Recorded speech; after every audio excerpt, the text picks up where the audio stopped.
Morning, Sub 2. Welcome to today's episode of Goat Talk. We're coming to you live today from Portland, Oregon, and we've got a great show today. We've got Jason and Corey from Big Insurance. We're going to bring them on in just a minute. We are streaming live today on Facebook and YouTube. If you aren't a subscriber on YouTube, please go over and subscribe. It's really simple to do. You can go to sub2deals.com/YouTube and be a subscriber. Make sure you ring the bell so you'll get a notification whenever we do go live on here. Got a ton of tools over there. We release a ton of videos every single week. All kinds of tips on real estate investing. You can find our podcast there, as well as all the Go Talk episodes. So I would love to have you be a subscriber. Also, let us know who's commenting today if you're on Facebook. And you can do that by going to streamyard.com/Facebook.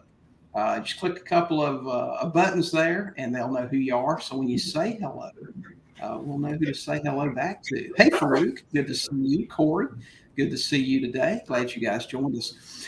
Hey, guys, today we're talking about insurance. And if you have ever bought a property or multiple properties, have you ever dealt with an insurance agent or insurance company that maybe didn't understand trust? That's a really big one. It happens a lot. They don't understand what they are, how they're used. And some insurance companies have a problem insuring trust.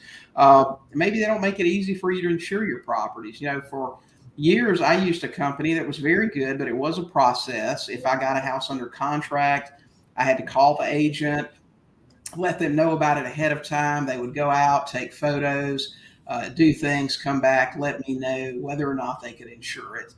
Then we also deal with situations where insurance companies change their lending, not their lending, but their insuring criteria at the last minute. Sometimes I've got a student that had that happen to her very recently, where she thought she had an insurance company in place, one that she'd used several times prior, got down to a matter of hours before closing, and they let her know that they couldn't insure the property. So that's a problem.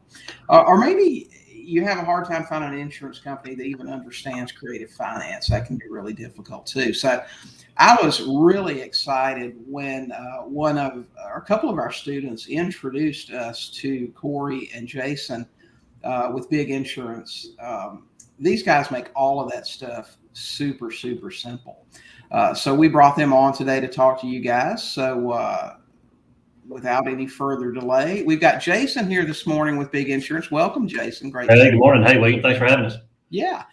Corey's a little bit delayed in Birmingham traffic, as I understand. So he's going to be just a little bit behind. But we're going to get going here and get started talking about insurance and that sort of thing.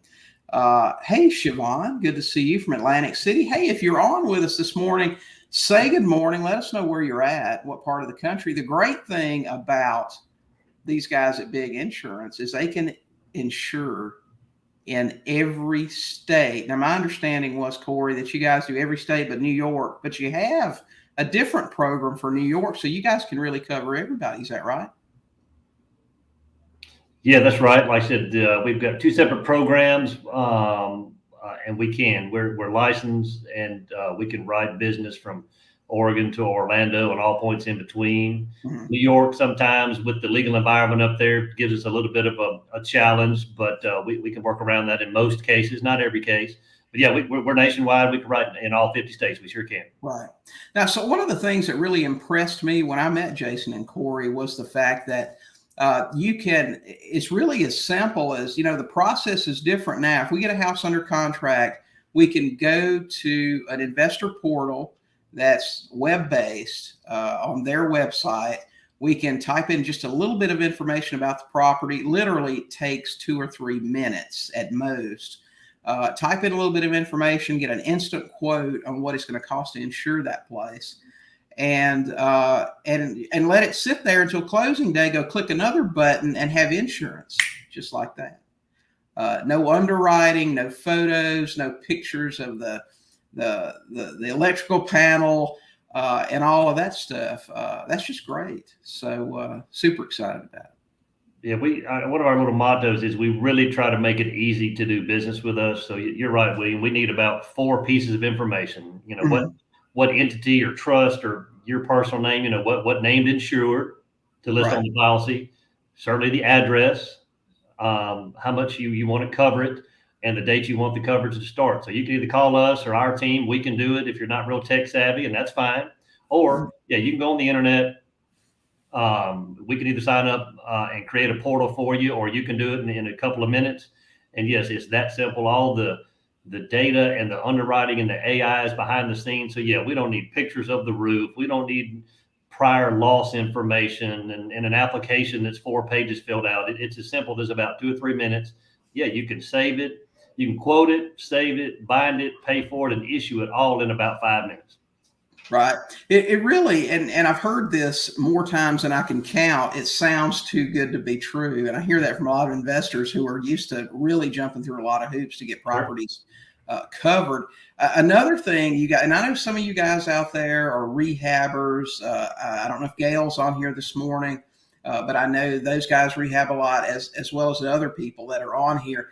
But what's even a step further than that is you guys do rehab, builder's risk type insurance that's not handled like every other company I've ever dealt with before, where you pay a set premium and if you finish early, you still lose the whole premium. You guys don't do that. Y'all actually cover for the time needed.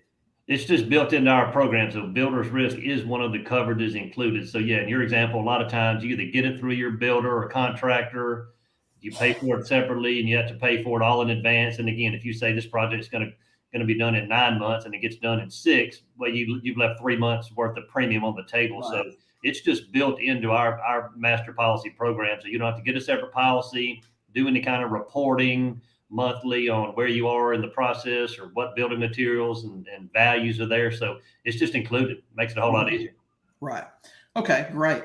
Brian is on. He's got a question here. He said, what about Airbnb? Hey, here's Corey. He's joining us. Hey, Corey. All right, William. Hey, that's cool. That's cool. Brian asked, what about Airbnb or VRBO? Do you guys cover those? Do you have any issues with those? You know, one of our programs can and one of them can't. So on some short-term rentals, it's just one program or the other. So yes, we can do that. It may be, it's a little bit more involved as far as an application and some underwriting. It's not the quick in and out on a short-term rental like a long-term play. Yeah, and one other thing to point out is that when you're in an Airbnb situation, you're also providing a furnished unit. And so most of the time, at least, I can't imagine going in and they asked me to bring my own cot. But so you have the contents issue, which is not addressed in the program that we use most of the time. And that's part of the concern.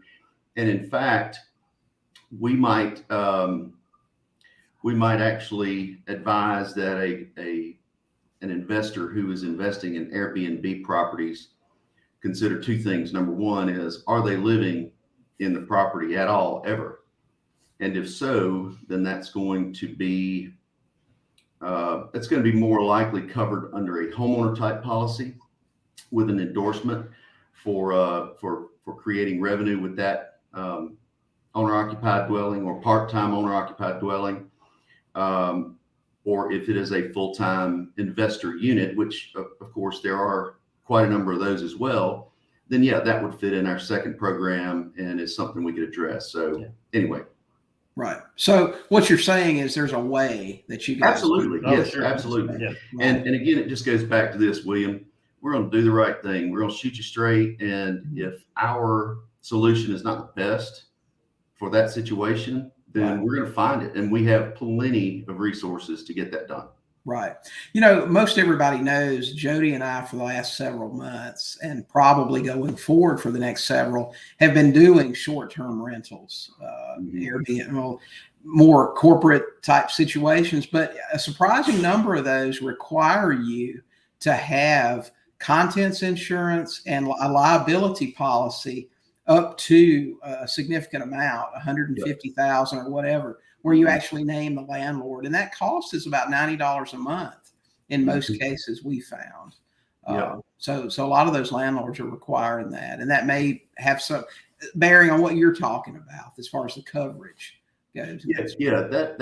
That's going to be, even though in some realm it's going to be considered short term, and others it's going to be considered longer term. So it just is a case by case basis, and we're happy to walk through that every time, anytime, to to just uncover the potential risks that are out there associated with that engagement, Right. the potential solutions for that engagement, and then we just go from there. Right. Hey, Ron, good to see you on here this morning. Listen, guys, if y'all have any questions about this, let's have them. Insurance may seem like, and certainly nothing against you guys, may seem like a boring topic and what we do, but until you've bought a few houses and have some insurance issues, you won't fully understand how important this component is, number one. Yeah. And especially in creative finance, because I'm telling you guys, the two most likely scenarios for a due on sale issue are going to be, number one, not making the payment. Okay. And we talk about that all the time. So make your payments on time. Number two, though, close behind, is mishandling of the insurance. So you need someone who understands what you're doing, how it works, and how that declaration page needs to look when it goes to the lender. So, I talked to these guys quite a bit when I was getting to know them, and they understand how it works. They're on board with it. We've got several students that use them. Phil's on here this morning. Hey, Phil, good to see you. Hey, Phil. Yeah, Phil, this Pacific time zone, man, it's killing me.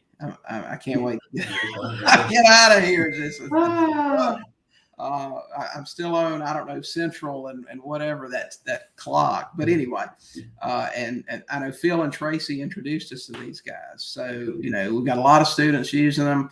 A lot of people have switched over. I think a lot of them have switched over to you guys. And I've only heard one message so far from anybody who said that you guys had quoted them anything that cost more. Everybody else said I saved money. So another big plus. Oh yeah. Well, and hey, look, we'd love to be batting 1,000, right? Wouldn't we all? Yeah. But that's why they call it work, and that's why they call it relationship. And the trust factor is our most important piece to any of the relationships that we have.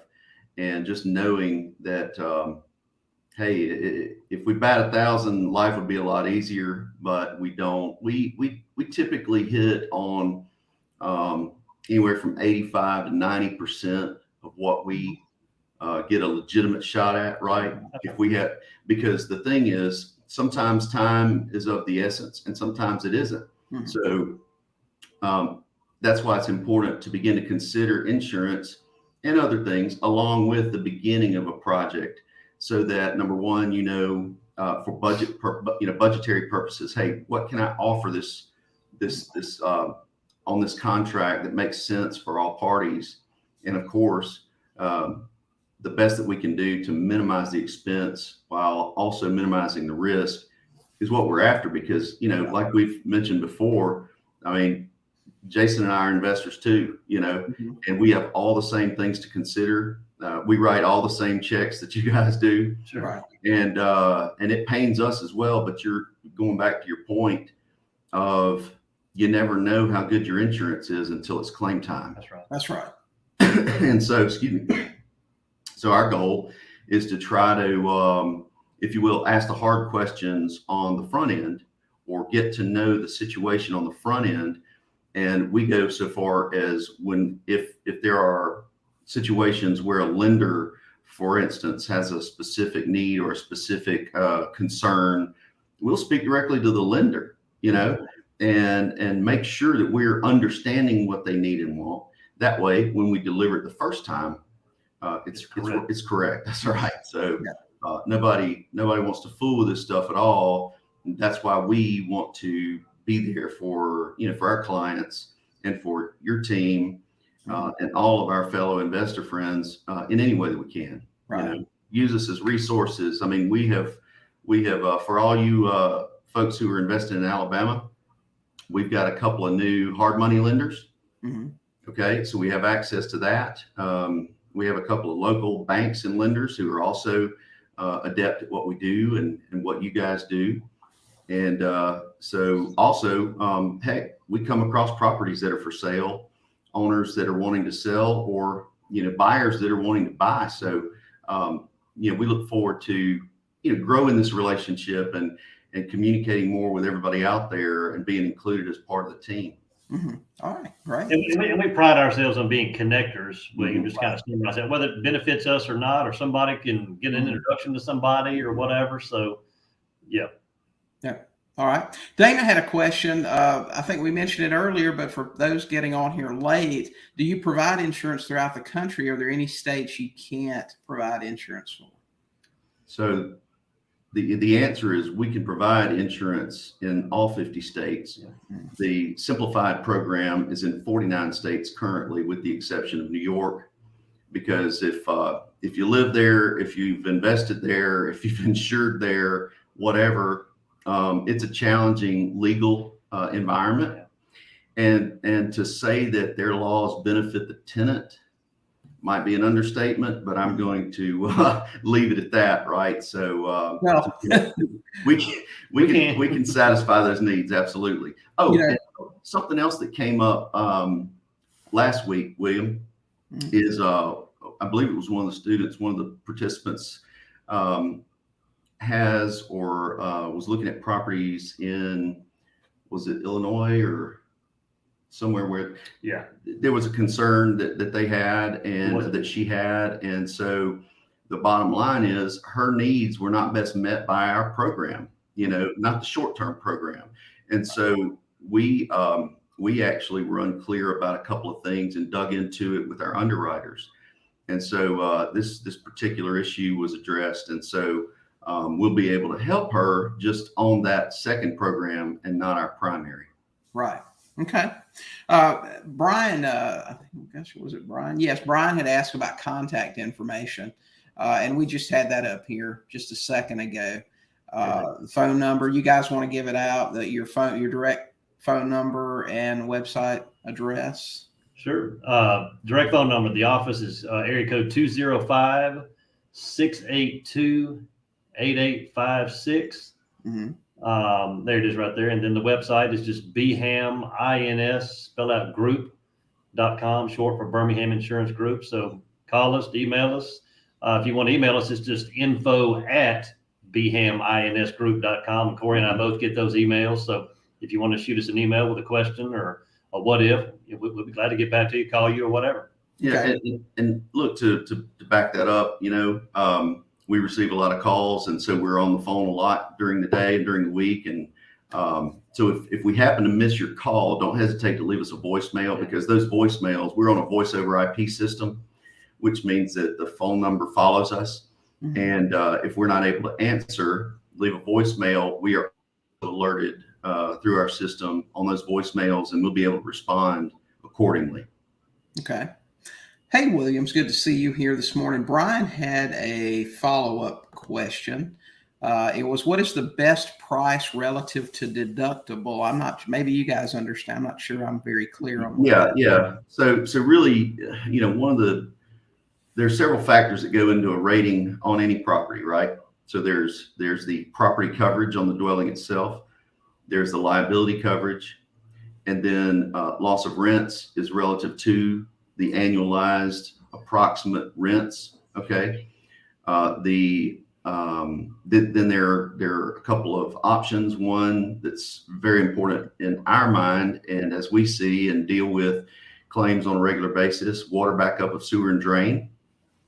Okay. We have a client over in outside of Atlanta in Georgia, who's actually a property manager who has who takes control of the insurance on behalf of the clients through their contractual obligation.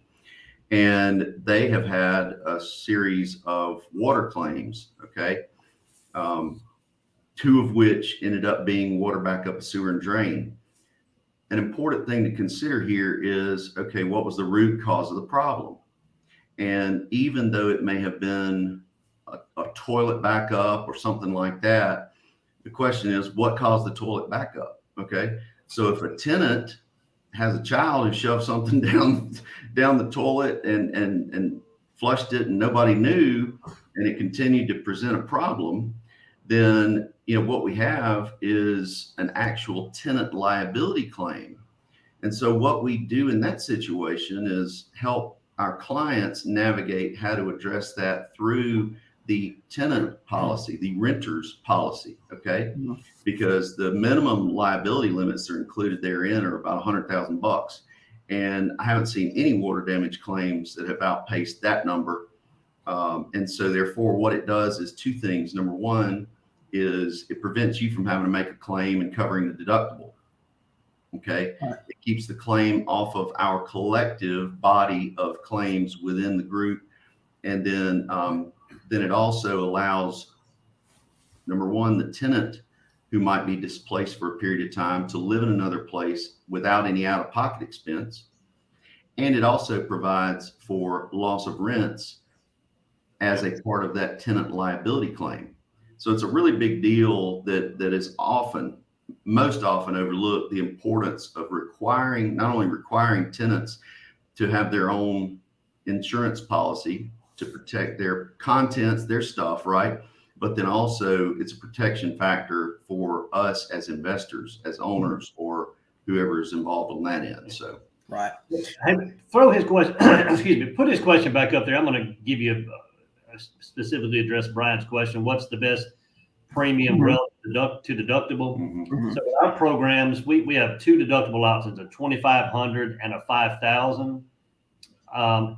And again, everybody's risk tolerance is different. What you want to do based on your income or based on how many properties you have. But with our two programs, I'm going to give you a generic answer. So going from the $2,500 to the $5,000, basically doubling your out-of-pocket expense on a claim, saves you about 10%. So say if the premium was $700 a year, going from a $2,500 to a $5,000 is only going to save you $70 on an annual basis to double your out-of-pocket expense. So that's just with our program. Other people and carriers are different. So it's just all what you or the investor or the property owner or the deal maker's risk tolerance, what you can take. I got you. Phil's got a question that ties right into that. How does your policy address damage caused by the tenant or others? I know you guys have, I think, an add-on that takes care of stuff like that. So damage to the property caused by the tenant, it really depends on what that damage is. So in insurance programs, the determining factor is the cause of loss. Okay. And it goes back to that point that I touched on earlier and that Jason has touched on as well. Call us first. Of course, if you've got if you've got problems going on, you got a tree through the roof, you have water actively running and causing further damage, first and foremost, take action to prevent any further damage. Okay. Because regardless of who is liable, that's the common sense approach. Okay. First of all, get it tarped or get the water shut off and then get it dried out, because regardless of who's at fault, that's going to minimize the ultimate impact of the claim. Okay. And so, again, there's so many different scenarios that we could address within that question, but generally speaking, reach out to us. Let's have a conversation. We'll, first of all, help you figure out, number one, what's the extent of the damage? Number two, where did it begin? And then number three, how do we file a claim and with whom will that be? So, Okay, great. Cindy had a comment here. We're selling some notes next week. I'd like to get those homeowners a better, less costly homeowner insurance policy, and that she's going to run those through your system and hopefully pass some of those on to her home buyers. Yeah. So depending on the use of the home and, in other words, the home buyer, the homeowner, okay, is that going to be an investor or is that going to be an owner occupied property? And if it is owner occupied, then we won't run that through our system because it won't be relevant in that case. We will address that individually. And we have strategic partners, insurance agencies who are licensed in multiple states we also have friends throughout the country who can help us address those particular needs if it's not something that we can meet specifically in-house. So let me make sure we're clear. So our program is for tenant occupied properties, whether the tenant is a true renter or a sub-2 deal, whatever. So that's kind of the key element with ours, tenant occupied. Right. Yeah. And that can be a conversion process, William, meaning that if you take contract on a home and you've got to do some work in order to prepare it for a flip or a turnkey, then yeah, we can write that policy. And then if and when the end buyer, if you will, the final buyer is an investor versus a homeowner or vice versa, then yeah, that's how it's handled. Okay. All right. Jonah, hey, good to see you on here this morning. Boat talk. So yeah, that's right. Cindy comments, she loves getting a text message alert for these. Yeah, we're trying to get the text messaging stuff all set up here. So Mark had a question. What about a tenant policy that covers pet bites? Okay, so a tenant policy that covers pet bites is available. We have a tenant policy program that is offered within our master program. And so what we should probably do is have, a different, perhaps go talk or heck, if you want to hit us up one-on-one, Mark, we're happy to discuss that with you and how those options work. It's super easy. We have a couple of, we have several owners and property managers who are responsible for those houses that not only offer it, but if the tenant does not provide their own proof of insurance, then they apply it to their rent. And we're talking about, $15 to $20 a month is all that it costs the tenant to be protected, whether they realize they need it or not. And so since it's like what I'm going to say something. And also protect, excuse me, the tenant has their own coverage, then we always ask them to what we call contractual risk transfer to protect everybody kind of upstream. Hey, name the owner or the landlord or the property manager as an additional named insured on that renter's policy, the tenant policy. So again, if a claim happens, we can kind of navigate, well, that really originated with the tenant, so it shouldn't hit the investor's policy. Let's navigate through that and make sure it gets hit here so it doesn't affect other folks down the road and whatever. So it's just that contractual risk transfer. So we can kind of navigate you through that. But yeah, like Corey said, we offer a tenant or renter's program that's just pretty dirt cheap and easy to just as easy to bind and issue as our investor program.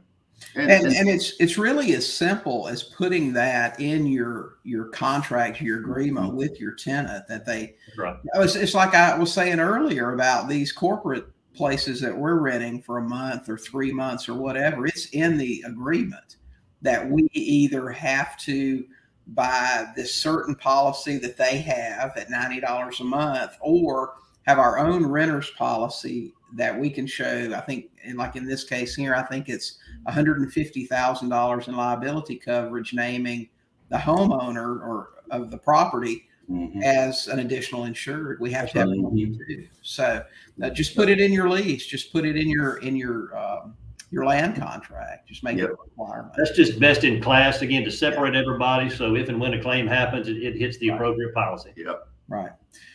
Cindy had a follow-up on her question about the notes. She said these houses are owner occupied, but they're the lender in that case. Okay. So I'm not sure how that would work. I think the best thing to do is, Cindy, give us a call. Let's talk through this offline. And then when we have, clarity on exactly how to answer the question, then we'll come back and, share that as kind of a case study or on on a Q&A or at a later time, because, I just being a visual person myself, I like to kind of map it out and make sure that number one, we understand, number two, that we're you're answering clearly, Mm-hmm. how to address that. So if Cindy, if you'll give us a call, shoot us an email, let's connect offline. We'll discuss that with you, and then we'll come back and offer that as share that as an example of some real world application. Yeah. Well, Cindy, Cindy's one of our group coaching students. So, Corey and Jason are, some of our trusted advisors. They're actually doing monthly training on insurance and what they offer and answering those questions. You just tag those in the group and you guys can have a conversation right there. So they're all inside the group. Corey and Jason are going to be podcast sponsors too, starting this month. So we're looking forward to having them on there. So, hey, Jonah, back to see you. Hello. Good to see you. Marcia's here. Good to see you, Marcia. She says great information. Mark had another question. What about forced placed insurance, where the house has been sold to an owner occupant and they let their policy lapse? And now, as the lender, we put insurance on the property to protect our interests. Can you guys handle that? Yes. Yeah. Straight up, yes. Easy. So, we got that covered. Just real quick, that's actually how this program started 30 plus years ago for lenders and financial institutions and credit unions as a forced place program. That's why the underwriting is so minimal. Yes. So then over time, it morphed into what it is today on the retail side. We call it for agencies like us. So yes, that we can do that every day and twice on Sundays. Yeah. Well, I'll tell you, in my experience with taking over properties, that's happened to people in default or things like that. A forced place insurance is quadruple the cost of regular homeowners and doesn't cover anyone but the bank. That's right. You get nothing if something happens. It covers the loan balance, period. It's weird how that works, but you guys are much more affordable for sure than stuff I've seen. I've seen some crazy prices. And again, we can better protect all parties involved as opposed to just the lender wanting to cover their backside. Mm-hmm. Yeah. Okay. Mark's got a follow-up regarding the tenant policy. We require if they have a pet, and it has normally been $15 to $18 a month. That's a good point, naming this as additional insured. Absolutely, because if they cause a problem that really damages your place, and I know, Jason, you and I talked a little bit about that before we got on here, about tenant causing damage and you not having your insured not having a certain rider that covers tenant caused problems, then it won't get covered. So, but in the case with where they have tenant insurance and name you, then it's just like the place where we are now. Again, That's right. We have to show coverage for him in the amount of $150,000 in case we damage things and.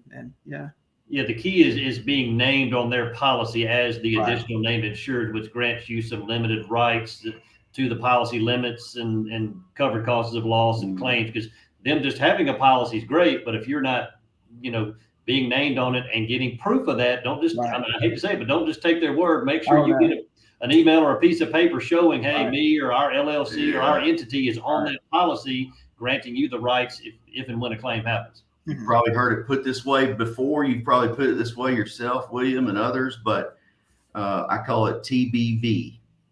Trust but verify. And look, here's another thing to remember is that most, if not all, insurance programs related to, single family dwellings, what you have is a certain class of pets that are higher risk, specifically dogs. Okay. Those are usually the most often named because those are the ones that get out and about or, get off their leash or out of the fence or whatever. And so certain named breeds of animal are oftentimes excluded in both tenant and owner policies.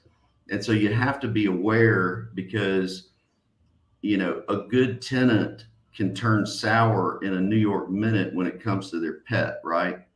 We all love our pets. Otherwise we wouldn't have them because they're, if they didn't give us joy, they're just a line item expense.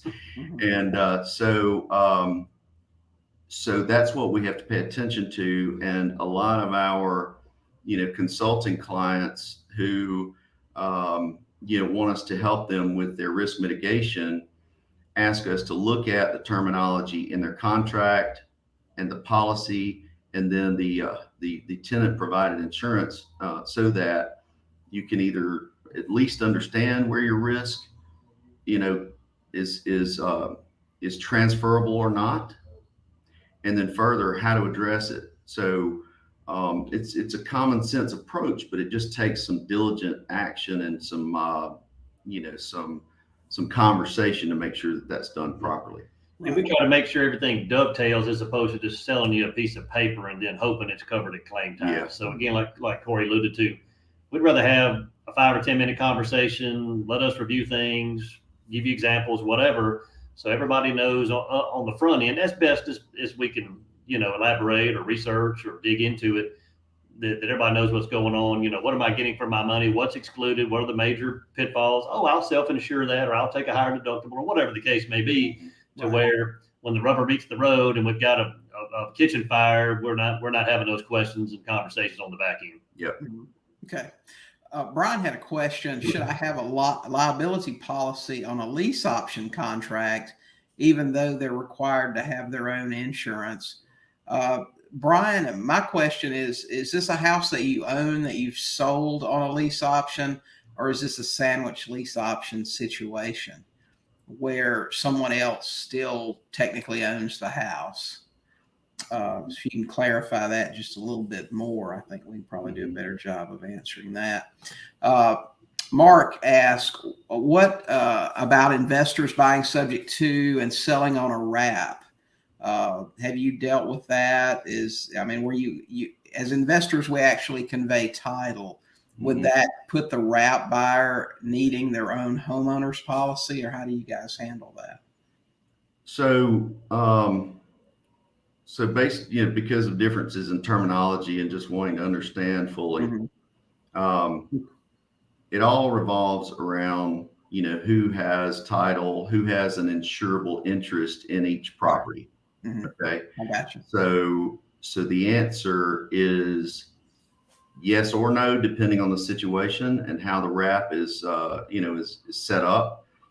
So it's first of all the need to establish credible insurable interest, and then we can cover it from there. Sure.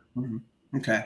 Well, I can tell you as an investor, personally, we sell on a land contract. So, okay, Corey, you've got a house you need to sell.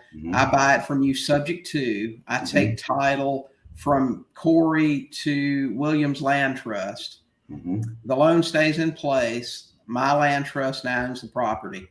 I'm going to sell that house to another owner, but I will keep legal title until they refinance. So even though they get all the rights of ownership, they get to write off the interest on their taxes. They get to live in the house. They get to make improvements. We keep legal title. Now, I know in those cases, you said you could write an investor's policy, no problem, because we're the legal owner of record, even though we have a contract with a buyer to purchase the house. What Mark's talking about is a wrap. And on a wrap, you actually convey legal title to your buyer and you hold the note as the investor. You're the bank, so to speak. So then with that new owner occupant actually having legal title, would your product still work in that case, or would they have to go and get homeowners insurance? So you still have an insurable interest, okay, since you are the lender in that case. So in that case, you may want to consider, in effect, what might appear to be double coverage, meaning you have coverage on the property based on your interest. They have a homeowner's policy based on their interest. And then naming you as the lender mortgagee. Okay.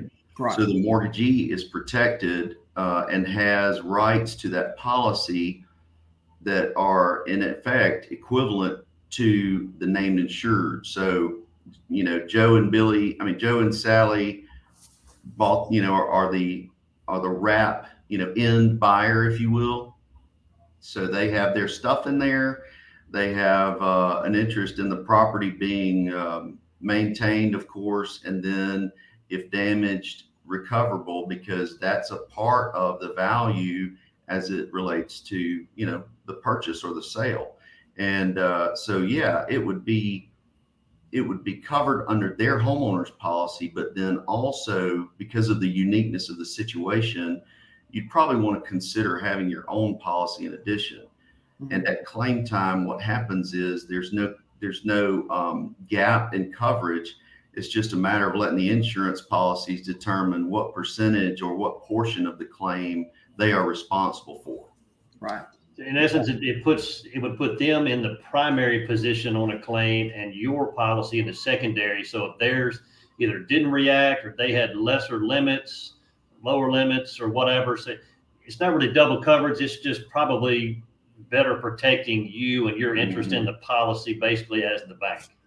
Yeah, and of course, as we all know, as purchasers of single family residence where we live as our primary home or secondary home, if we finance it, the bank's going to require it. Okay, so there's obviously nothing wrong with requiring it, having proof of coverage.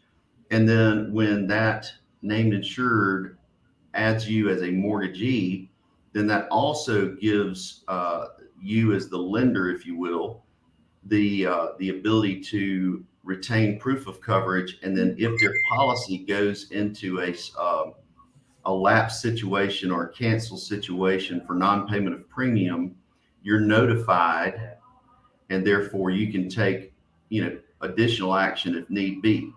So whether it's the quote unquote force placed scenario or otherwise, it's just a matter of being aware of the rules of the game and helping navigate through those different scenarios and kind of getting an understanding and solidified in your head, right? So that you can make intelligent decisions and direct that at an ongoing pace. Right. Okay. Brian did some clarification here. Okay. Should I have a liability policy on a lease option contract, even though they're required to have their own insurance? Brian, my experience with sandwich lease options is, number one, your seller is going to have, they should have a non-owner occupied policy, because in effect what they are is a landlord. So what you'll want to do in your contract with them is have them add you or your LLC or however you're doing business as an additional insured on that policy. So you've got the liability coverage and everything else. And then you'll also want to verify that your tenant, your end buyer, has renter's insurance, where again your LLC is named as an additional insured. You shouldn't have to purchase a policy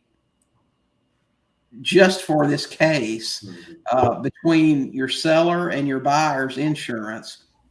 You should be covered. Now, you should have some type of liability policy just on your business with your LLC, but that's a completely different thing. That's going to cover you if either one of these run out of money or whatever the case may be. So that would be my answer. Would you guys agree with that?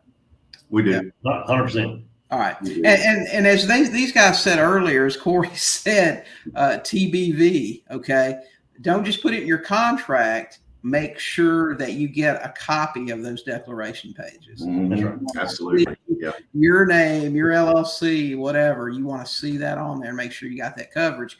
And not only to make sure that they did it, but once you're listed, the insurance company will notify you if that policy lapses. So right. you'll know those things are taken care of. So definitely do that for sure. Expectation and accountability. That's right. What is how is that saying about what is monitored gets done, or what gets measured gets results. There you go. That works too. So I got plenty of one-liners. Let's see.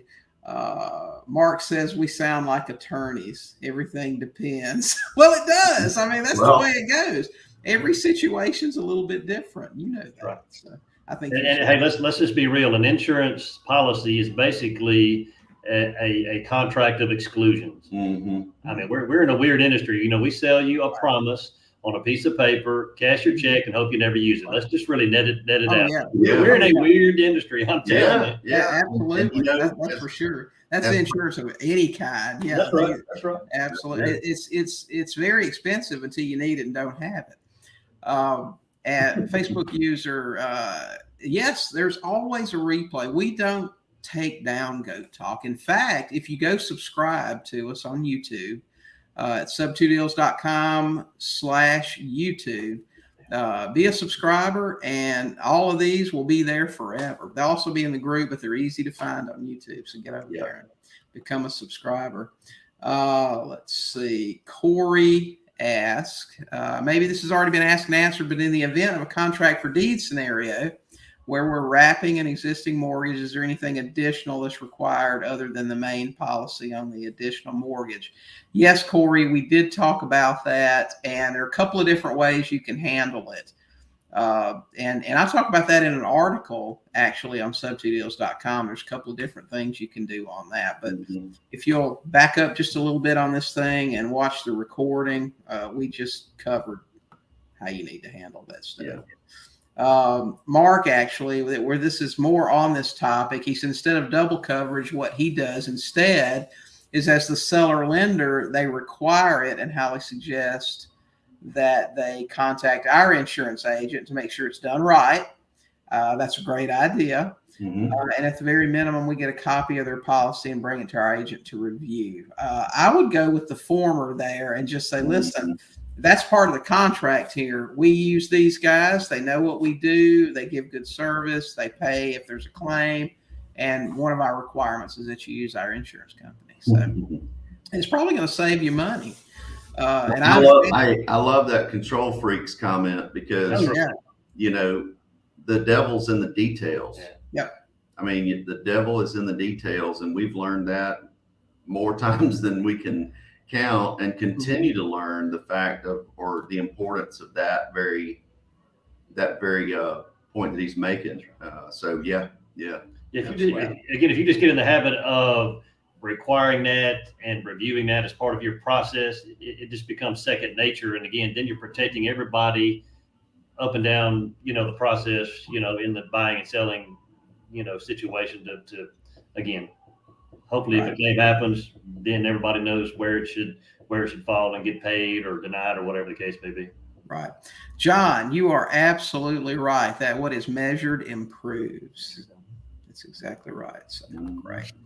All right, guys, we got a few more minutes here. If you got any questions you want to ask these guys, Jonas says, the devil is in the details. Never truly understood that statement. So the simple version is, when things get hot, you can get burned.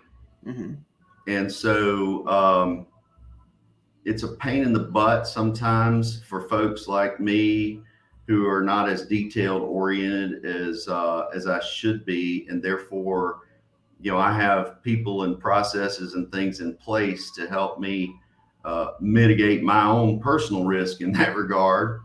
And so it's really just more like, you know, you don't want the fire to come out in a way that you weren't prepared for, and you get burned in the situation, you know, just due to the fact that of ignorance or whatever else.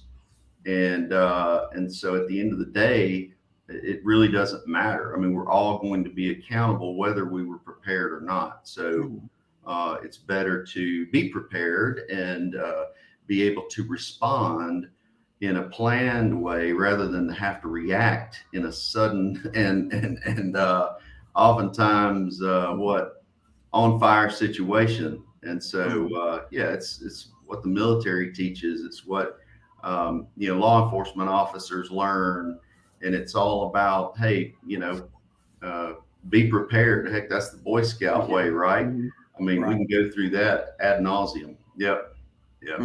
Yeah. You know, the fine print isn't important until there's a disagreement. You know what I mean? When we're getting along and everything, this handshake's great, you know. But when there's, well, I don't remember it being that way. Well, let's see what the agreement said. Yeah. You know, We've all probably been burned, William, because we always talk about this with a contract we're about to sign, or we've got to get our attorney involved. Hey, let's start with the end in mind and what could go wrong kind of in between, you know, whether it's paragraph 2, section 1 needs to be changed to this or whatever. But yeah, it's much easier to try to prepare for every scenario on the front end, and you can. I get it, whether it's insurance or, you know, being an attorney or a real estate deal. But again, just trying to start with the end in mind and making sure we protect everybody or dot the I's and cross the T's, you know. Yeah. Any contract, any agreement needs to be written as if we're not friends, because that's when it'll become important. That's right. You know, and some people get offended by that, but listen, you know, it needs to be so clear and so plain that if somebody else has to make the decision on how it goes, which very well happens sometimes, then there's no question. This is very clear how this was supposed to be. So let's make it easy on the person having to make the decision. What is the contact info for the insurance group? I know we've got that. I know that'll be up here in just a second. Listen, call these guys, go to their website, let them give you a demo. We didn't want to try to bring screen share and do that stuff in here today. It's so simple. You won't believe it. They can do a demo. They can call you and set something up, and you guys can show them in 15 minutes. Oh, yeah. How this thing works. It's so simple. You plug in just a few pieces of information about this property. It'll give you a quote. And I'm telling you, when I first talked to Corey and Jason, we checked out a couple of properties that we were handling, and the quote was so close. I mean, to what the actual insurance is right now, it's very close. Like I said, a lot of our students have switched their policies over to them. And I've only, and this isn't a negative at all, out of all of these people, only one has said we were going to transfer some, but, you know, price wise, they didn't beat the price. And there's a lot of reasons that could be. This particular student may have been with XYZ Insurance for 20 years. I know back when I used State Farm for everything, my State Farm agent, he was great. And every year he would say, hey, William, let me quote your homeowners, your car insurance, a whole package deal. But every year he would have to just hang his head and say, I can't touch it.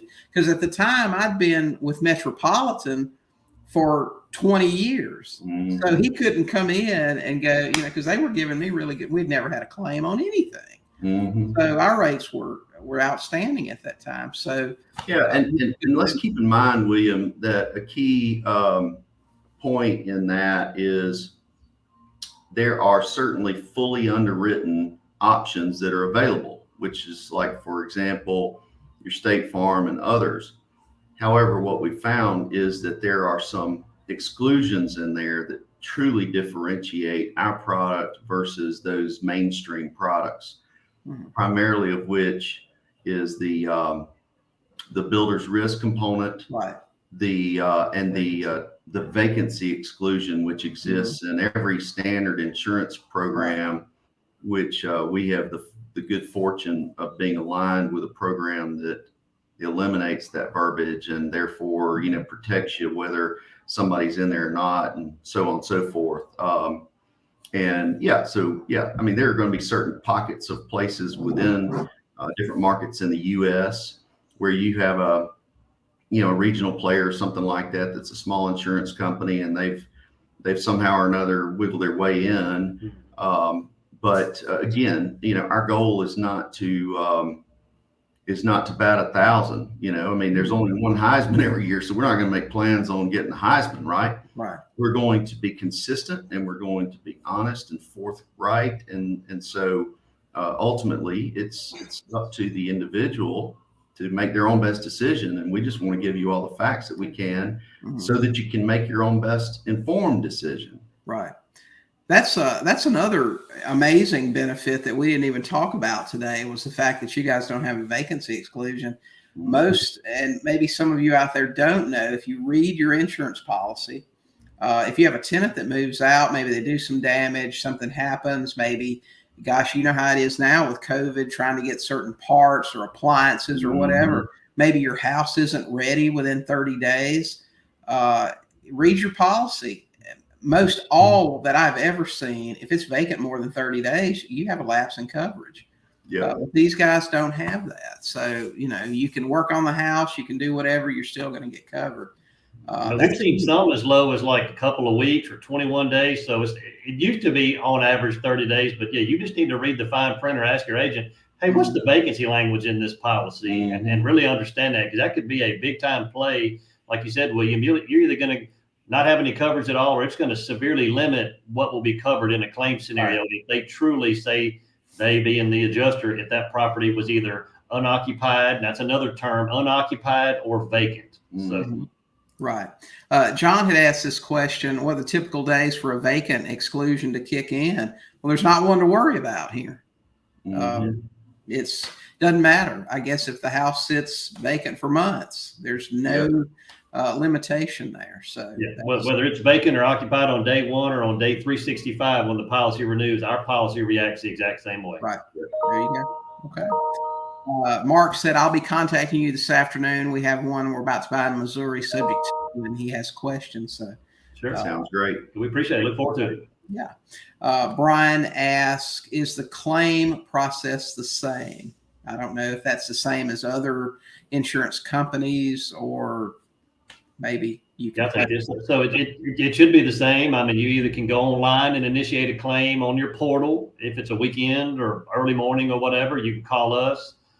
We just get all the details. If you've got a police report, if you've got pictures, we have a little 1-page application with about 8 or 10 questions. Fill that out, get it back to us. We initiate the claim. Within 48 hours, they've got a network of adjusters around the country in every major metropolitan area, every state. They'll contact you, the insured, within usually 48 hours. Set up a time to come out. Again, do the claims process. So yeah, it should be. They use the same third-party adjuster that USAA and Nationwide, and State Farm and Farmers and all use around the country. So you shouldn't see any kind of chink in the armor or whatever. So it's just quote unquote normal. Well, and bear this in mind, is that we are your liaison. Yeah.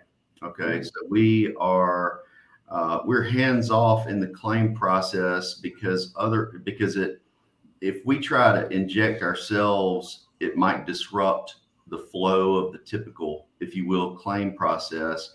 However, we have had several instances where our clients had a question about how it was settled, or why this or why that. And so in a few situations, we've actually set up a 3-way, conversation between the client, the company, and us to help answer those questions and give them peace of mind, because we're not always going to give you the answer you want, but we're going to give you the correct answer.